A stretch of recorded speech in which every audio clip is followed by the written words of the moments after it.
Let's start with what's it's about. What's it's about? I can't talk. We knew this when we started making videos. Hi and welcome back to Scookie Reviews. Today I'm going to be talking about Octavia Bloom and the Missing Key. This is by Estelle Grace Tudor. It's a middle grade fantasy book. This is another indie book and it's actually written by somebody who went into the same Write Mentor scheme as me, so I was super excited to read this one. And it didn't disappoint in the slightest. It's just a delightful book. It's just so colourful and vivid and beautiful, really. Octavia Bloom is almost 10 years old.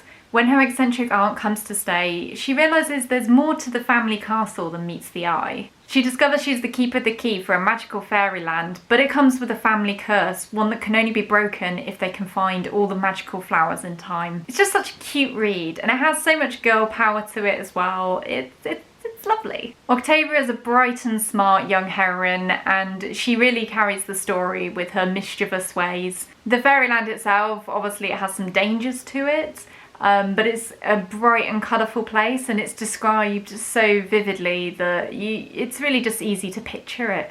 I really loved Octavia, and I also really loved Aunt Clara and the grandma in the book.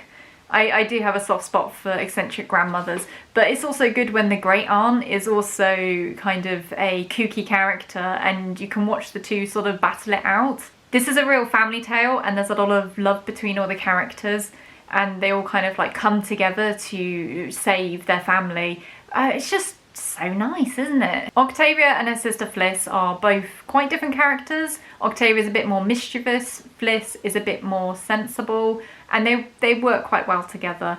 There's also two cousins who come along for the ride as well. I felt like in this book that we never really got to know them, but I hear from the author that this is going to be a long series where some of the other characters will kind of come to life a bit more, and for a book like this I think that's totally fine.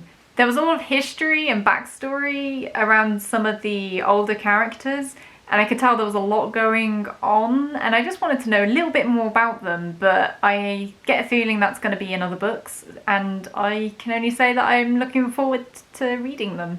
One little thread of criticism for this book is that it might be a bit too happy. The stakes aren't really extorted as much as they could be, but I don't really think it detracted much from the overall read.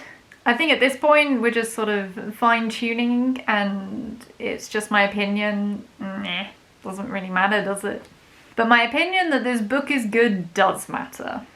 And we should also spend a moment just admiring this beautiful cover. I mean, one of the things that I loved most about this book is the finish on it.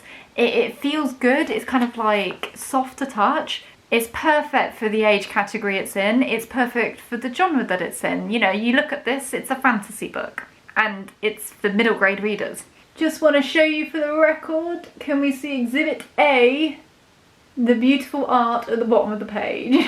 The chapter headings. The section breaks. Yeah, oh, and a map. Love a good map. I just thought it was a nice touch. It was something that's not exactly necessary, but it just brings an extra charm to the book.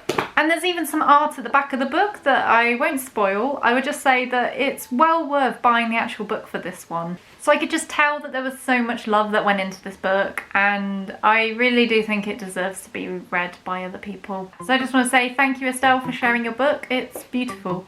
So if you have an indie book and you would like to share it with me, I will include a link down below that you can click on to submit your book. I'm not actively looking for more review books to read because I've accepted quite a few of them recently, but I will do my best to look through and see if your book really catches my eye. So please do tell me if you like the fact that I'm creating indie videos rather than traditionally published books. I really want to know whether that's something you want to see more of or not. Maybe leave a comment down below or subscribe. Thanks again for joining me, and take care. Even the back is beautiful. The camera doesn't do it justice.